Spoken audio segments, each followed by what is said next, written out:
Shout out to the good folks over at Siser North America and their YouTube channel for demonstrating how to do this. This is what we're making today. Hello everyone and welcome to Crafting with Delonda. It's me again, Delonda, and thank you so much for joining me today. Also, shout out to content creators who aren't afraid to say where they learned how to do something. Let's normalize doing that. This is what we're making today. And I'm just going to go ahead and tell you that I love it. The only thing I would do differently is that I would add text to it. But today we're not focusing on that. We are just focusing on applying the image to the glitter heat transfer vinyl. And then we'll focus on text on another day. If you're going to follow this same process, I suggest doing the text separately, not trying to do it all together. Now, I'm going to take you step by step, just like I always do. And at the end of this video, if you find it helpful, please remember to like the video, subscribe to my channel, and turn on the bell for notifications because I do upload new content every single week. Now, without further ado, let's get started. The materials I use for this tutorial include my Cricut Explore Air 2. I used a black Bella Canvas 100% cotton medium shirt, Siser white glitter HTV. I'm sure you could do this on Siser rainbow glitter HTV or other brands, but I'm using the Siser brand of white glitter vinyl. I'm using a Sublimation paper, the 8.5 by 14 size, a green standard grip Cricut mat, a pair of scissors. I'm also using parchment paper and butcher paper. My heat press is that 16 by 20 auto open Walla press that I purchased from Heat Transfer Warehouse. And my printer is an Epson EcoTank 2760 that has sublimation ink inside. You will need sublimation ink for this project. Now, the first thing I did was I went to the Creative Fabrica website and I did a search for 80s retro, and this is one of the files that came up. It comes with, I think maybe it comes with 12 PNG files, and these headphones stuck out to me because whenever I'm crafting, I'm listening to music. So I downloaded this bundle and then I saved it in a folder and I uploaded the file that I wanted to use into Cricut Design Space. If you haven't taken a look at what Creative Fabrica has to offer, I highly suggest you do it. It is only $3.99 per month, and it is billed annually for a total of about $50-ish. And I renewed mine for 2 years, so I'm good to go. And it is totally worth it. So the first year is like 50 something dollars, and then the second year is only $47 for an additional 12 months. Now that we have the bundle that we're going to use, let's head into Cricut Design Space. We are in Cricut Design Space and I'm connected to my Cricut Explore Air 2. The first thing I'm going to do is upload that set of headphones that I just downloaded from the Creative Fabrica website. So I'm going to click upload. You can see it's already here, but I'll upload it again just so you can see what that looks like. So you can see what the options look like. And when the file comes in, you'll see that it just looks like this at first, and I'll click continue. And here's what the single layer looks like. Let me see what this is right here. I've never looked at that. Okay, nothing. All right, so I'm going to click apply and continue. And right here, I can see that I have the options to upload a flat graphic, a single layer, or multiple layers that are separated by color. Of course, since I'm using this as a PNG file, I just want the single layer. Now that I have the layer, I'm going to click upload. When it came in, it when it comes in, it does come in pretty big and the file will be unlocked. I suggest you just go ahead and lock it and just resize it. Now within Cricut Design Space, I have my settings. Like if I go up here to my settings and look at my load type, I have my paper size set to 8.5 by 14, which is the legal size, and it's on the mat. So I'm going to just bring this down as far or as small as I can or as big as I can with the knowledge that this is going on 8.5 by 14 paper. So I'm continuing to bring it down. So once I click here, I can do an auto resize and let it auto resize for me.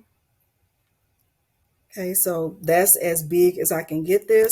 Now, if I want to see what this is going to look like on a shirt, of course, I can go over here to templates and I can scroll down and search for a black men's short sleeve. I'm using a medium shirt and the color of it is black.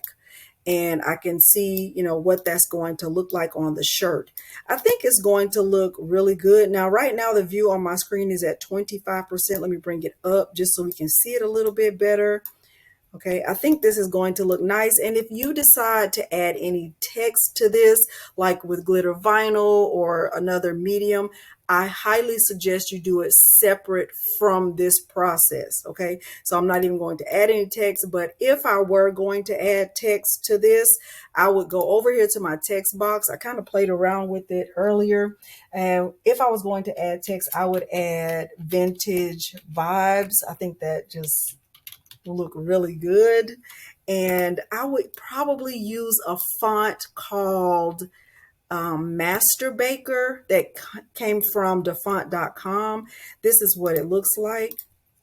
And I would probably change the color of the font to something that matches what's in the headphones, maybe purple or something like that. And I think just having it just right here at the bottom, I think it looks excellent. So if I were going to add any text, I would get this part finished with the sublimation part. I would just be concerned about that. But if you want a text option, vintage vibes wouldn't look bad. Just my opinion. I'm going to just hide that for now because we don't need to know that. Okay, now I have my image. It's good to go. One thing I did notice when I was cutting this image, because I actually cut it, I practiced before making the tutorial, is that when this image was cutting, it was very rough around the edges. So I came back in the Cricut Design Space and I just wanted to see why. So let me show you what I found out. I just moved the image to like a white space. I'm going to bring it up a little bit so we can get a better look at it. And then what I did was I clicked on the duplicate option and then I changed the second image from a print then cut to a basic cut to see why it was being so jagged with the cut. And when I look at this as a basic cut, I can see that it's very rough around here. So my Cricut cut this and it took a while. It took maybe 20 minutes or so, but it was jagged around here, and this is why. So if I were to go in and look at the contours, I can see that there are a lot of small little jagged pieces that had to be cut. And if you are planning to use this exact same image, I suggest that you put an offset behind this and just make it very, very thin. But you can see right here, just by looking at the contours that have shown up, all of these little pieces were cut with my Cricut. So it made it take a long time, but you can't see that by looking just at the image as a PNG. Okay, so I'm not going to cut it again, but I kind of wanted you to just know that in advance. Also, when I suggest an offset, let me show you what offset I would suggest. Let's look at this very quickly before we go and click make it. So I would look at my offset. I would bring it down like super, super close just to have a smoother cut. Okay, let's see. That's weird. Not sure why it's doing that, but it's fine. Okay, so I would bring it down. Let's see how long it's going to take for the offset to actually show up. If your Cricut has been doing some strange things lately, drop a purple heart in the chat, and so we can know that we're not alone. And if your Cricut has been perfectly fine, drop a red heart in the chat. Purple hearts for my Cricut is acting weird. Red hearts for my Cricut is perfectly fine. Well, I'm back in Cricut Design Space. It actually completely closed out, and I'm back in there, and I'm still trying to add an offset, and apparently I can't. So that's fine. I'll just close this out. But if I were you and I was going to be using this exact same image, I would add a very, very small offset, maybe 0.03 or something like that. And then I will select the offset and the headphones, and I would flatten them together so that the cut was smoother. Okay, so I'm just going to click cancel, and I'm going to go ahead and click make. Okay, I'm going to get the image printed out, and I'm going to click continue. I'm going to click send to printer.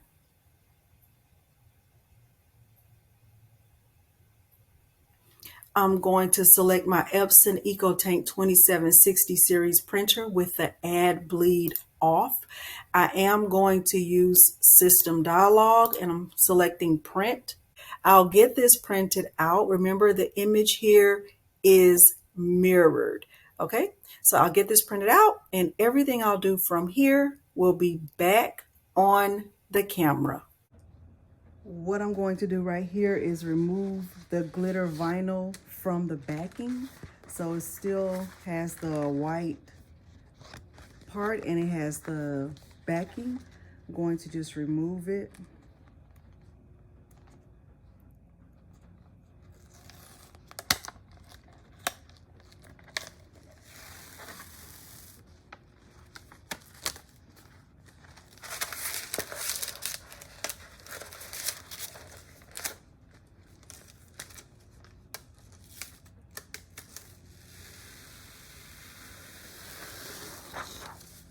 Okay, so the backing right here, I'm going to actually save this. And this is parchment paper. And what I'm going to do is I'm going to get my printed image from the printer and bring it over here and press it on top of this sheet of glitter vinyl. Here is my printed image. What I'm going to do is just cut away this excess right here. I really don't need this.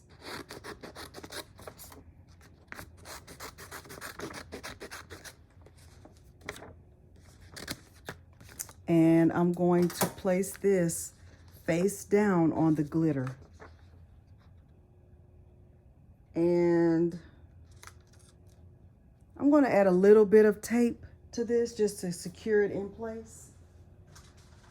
Got my handy dandy hedgehog right here.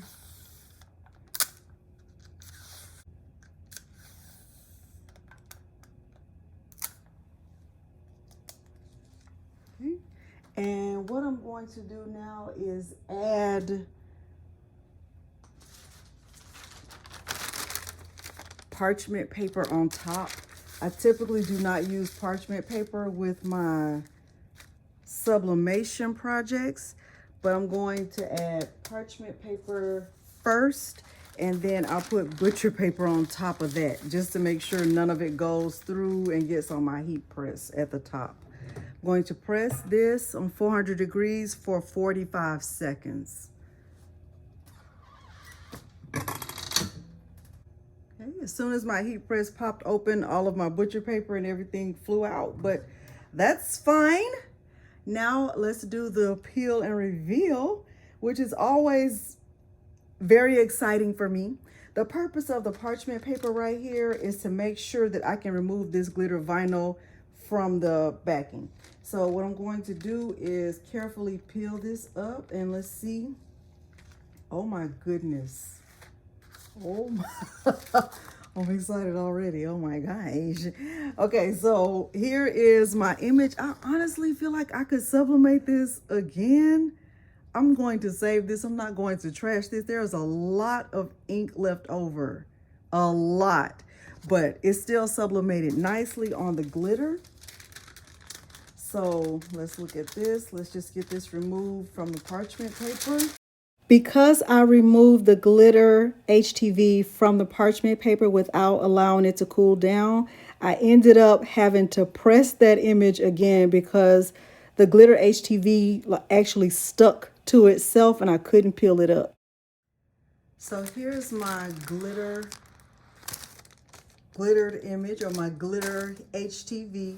Still has the parchment paper on the backing. And what I did was I just cut the paper to match the width of the image. So I just cut the sides off so that when I get ready to place this on my mat and inside my Cricut, it'll be lined up. The lines will be lined up. So now what I'm going to do is remove this from the backing of the parchment paper. And I'm going to put this back on the backing that it was already on. The glitter vinyl backing. I'm going to put this on the mat.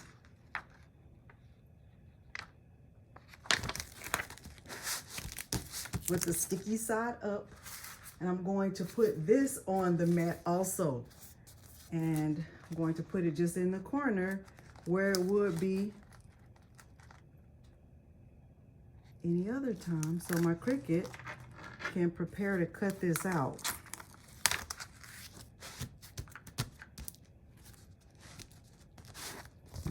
So just like that, I have the glitter sheet on the mat. I'm going to insert this into my Cricut. And I probably should cut this extra part off, but I'm not. We'll see how it goes. And I am going to close this, and I'm going to choose glitter iron-on for my cut, and I'm going to try to do it with more pressure. I do have the image mirrored in Cricut Design Space. So now I'm going to press the flashing C and see if my Cricut can read the registration marks. We will see.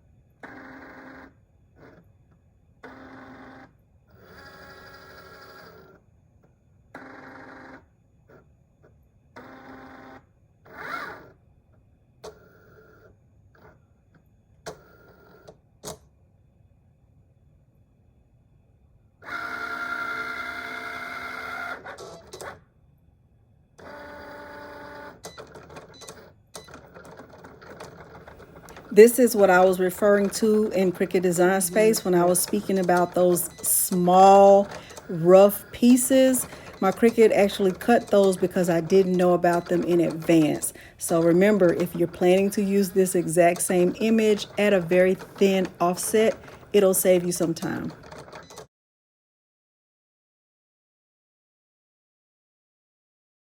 All right, so this has finished cutting. I'm going to try to see if it cut all the way through. It did take a long time to cut. It was like weird. Oh, it cut. It cut. Okay, Cricut Explorer here. So here is the image. It's still on the glitter. And now I just need to remove the excess from the mat.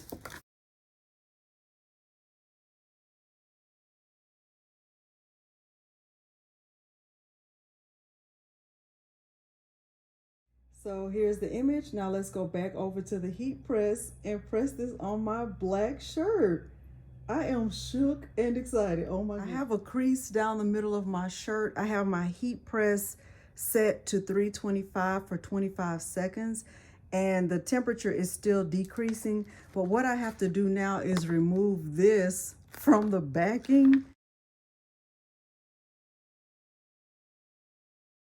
So I successfully removed the headphones from the backing. I'm going to come down 3 fingers from the top, and I'm still going to use that backing to press this glitter vinyl. I'm going to press it on 325 degrees for 25 seconds.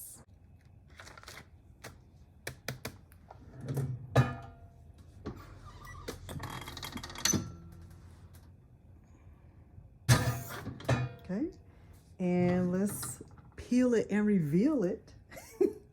You know, this is always my favorite part. Oh my gosh. Oh, look, some of the ink got on the backing, but that's fine, it's trash. Okay, first of all, let me say I love this. Like, I love it. I love it. It is so worth it. It is so worth it. So we are at the end of our tutorial, and hopefully you did find this process helpful. I love this process so much. It really is a game changer. When I was thinking about it beforehand, I was like, you know, what's the big deal about it? You could just lay it on top. But now that I know how to do it this way, I don't see myself going back to do it the other way. If you have found this tutorial helpful, please leave me a bouquet of flowers in the chat below, and I thank you in advance for that. Make sure to like the video, subscribe to this channel, and turn on the bell for notifications, because I do upload new content every single week. Thank you so much for joining me today, and thanks for watching. Bye.